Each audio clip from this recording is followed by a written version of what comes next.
Om Swastiastu. Yang terhormat Bapak dosen penguji, pada kesempatan kali ini saya akan membawakan presentasi seminar proposal arsitektur. Pada seminar proposal arsitektur ini, di sini saya mengangkat judul Perencanaan dan Perancangan Wisata Coklat di Kabupaten Jembrana. Baik, kita langsung ke latar belakang. Kabupaten Jembrana merupakan salah satu dari 9 kabupaten dan kota di Provinsi Bali. Bali terkenal akan pariwisatanya hingga ke mancanegara.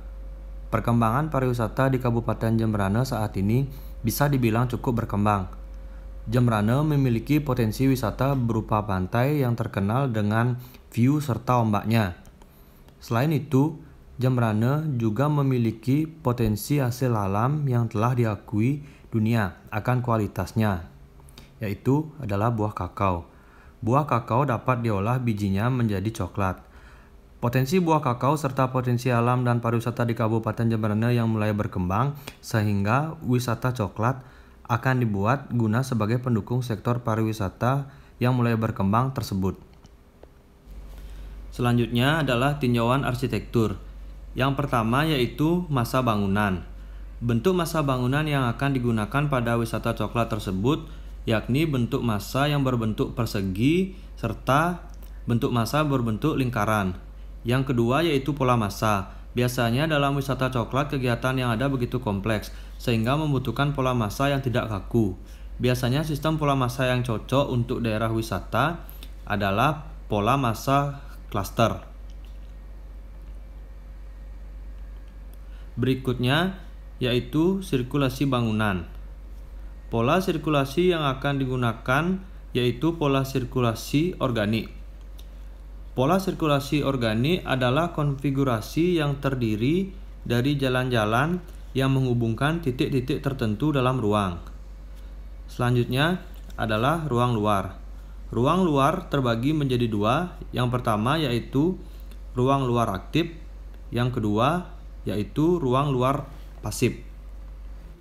Ruang luar aktif biasanya digunakan oleh pengunjung untuk melakukan aktivitas seperti bersantai.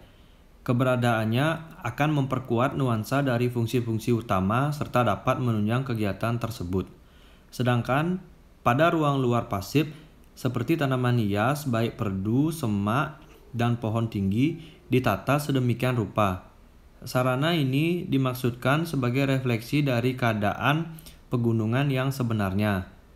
Semuanya ditata dan dijadikan sebagai penyegar pemandangan dan merupakan ruang luar yang hanya untuk dilihat saja. Selanjutnya adalah ruang dalam.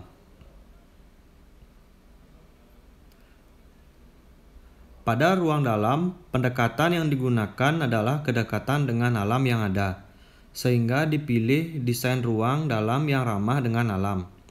Dan di sini berusaha diwujudkan agar ruang dalam dan ruang luar seakan menyatu dan tidak dapat dipisahkan. Berikutnya adalah struktur. Pada substruktur di sini menggunakan pondasi telapak. Selanjutnya superstruktur. Yang digunakan adalah superstruktur baja diselimuti beton menyerupai bambu untuk memberikan nuansa alam. Yang terakhir yaitu upper struktur. Upper struktur yang digunakan adalah struktur rangka baja agar tetap kokoh dengan bentang yang lebar. Berikutnya adalah utilitas. Pencahayaan di sini akan menggunakan pencahayaan alami dan buatan. Dan pada penghawaan akan menggunakan penghawaan alami dan juga buatan. Selanjutnya adalah air. Air akan menggunakan sumber dari air PDAM dan juga sumur bor. Yang terakhir, listrik. Di sini listrik diperoleh dari sumber listrik yang berasal dari PLN dan juga panel surya. Tinjauan objek. Kondisi fisik dan geografis Kabupaten Jembrana. Kabupaten Jembrana adalah sebuah kabupaten yang terletak di ujung barat Pulau Bali. Ibu kotanya berada di Negara.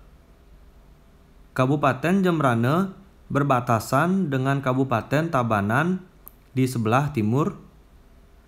serta Kabupaten Buleleng di utara, dan juga Selat Bali di barat, dan Samudra Hindia di selatan.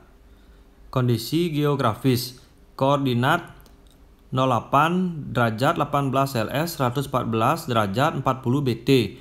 Luas wilayah 841.800 km persegi atau 14,96% dari Provinsi Bali. Memiliki 4 kecamatan, yaitu Kecamatan Melaya, Kecamatan Negara, Kecamatan Jembrana, Kecamatan Mendoyo, dan Kecamatan Pekutatan.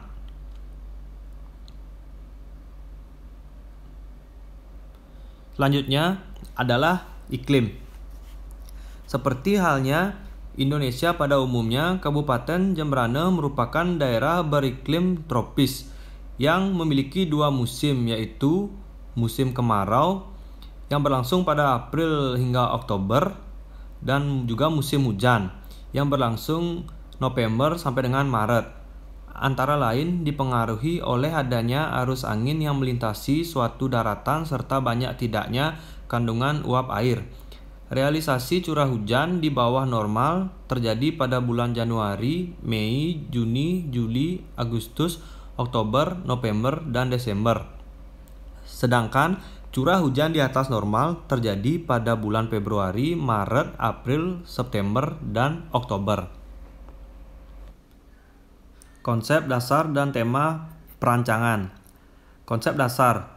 Penerapan konsep ini menguraikan tentang bagaimana konsep dasar ini bisa terwujud dalam proyek ini, baik dari yang pertama pola massa, yang kedua sirkulasi, yang ketiga ruang luar, dan yang keempat ruang dalam. Sehingga konsep dasar yang akan dipakai yaitu konsep dasar rekreatif. Selanjutnya adalah tema rancangan. Ada beberapa pendekatan yang digunakan untuk mendapat tema rancangan yang akan digunakan pada perencanaan dan perancangan wisata coklat di Jembrana, yaitu yang pertama adalah fungsi, yang kedua lingkungan, yang ketiga latar belakang budaya.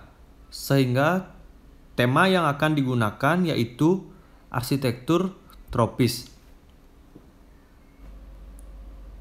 Program perencanaan dan perancangan. Yang pertama yaitu program fungsional.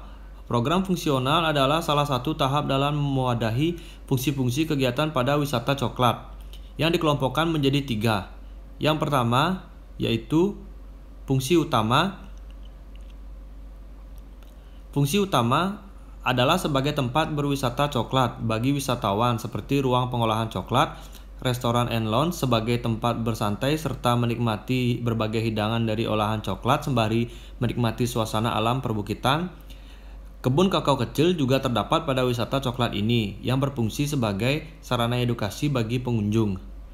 Yang kedua yaitu fungsi penunjang. Fungsi penunjang ini menunjang fasilitas utama seperti lobi dan resepsionis, galeri coklat, spot fotogenik, ruang pengelola, dan lain-lain. Yang ketiga yaitu fungsi servis. Fungsi servis ini berperan dalam kelancaran operasional bagi fasilitas lainnya. Fasilitas ini mendukung dan membantu fasilitas utama seperti toilet pengunjung, toilet karyawan, loker karyawan, parkir pengunjung, parkir karyawan, serta pos security. Selanjutnya adalah program performansi. Pada program performansi bisa kita lihat pada tabel berikut ini.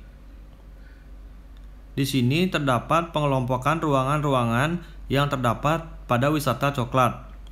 Pengelompokan terhadap sifat ruang, suasana ruang, fungsi ruang, pencahayaan, dan pengawaan. Sebagai contoh, di sini ruang pengolahan coklat. Sifat ruang semi publik, suasana ruang tidak terlalu bising, fungsi ruang masuk ke dalam fungsi utama. Selanjutnya pencahayaan dan pengawaan. Pada ruang pengolahan coklat menggunakan pencahayaan alami dan juga buatan. Pada pengawaan juga sama, di sini menggunakan pengawaan alami dan juga pengawaan buatan. Untuk slide terakhir yaitu program arsitektural.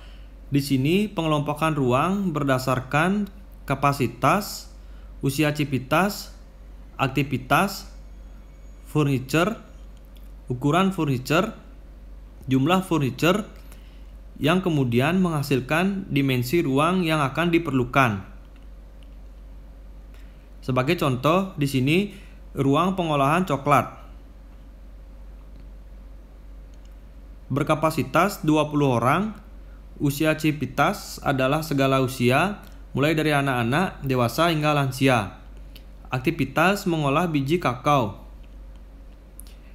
Furniture yaitu mesin giling ukuran 200 cm x 100 cm berjumlah 1 buah. Aktivitas membuat coklat. Furniture yang diperlukan yaitu mesin mixing, freezer, dan meja. Dari ukuran serta jumlah furniture yang terdapat pada ruangan pengolahan coklat menghasilkan dimensi ruang sebesar 30,16 meter persegi. Baik, sekian presentasi dari saya. Mohon kiranya Bapak dosen penguji memberikan tanggapan. Terima kasih. Om Santi Santi Santi Om.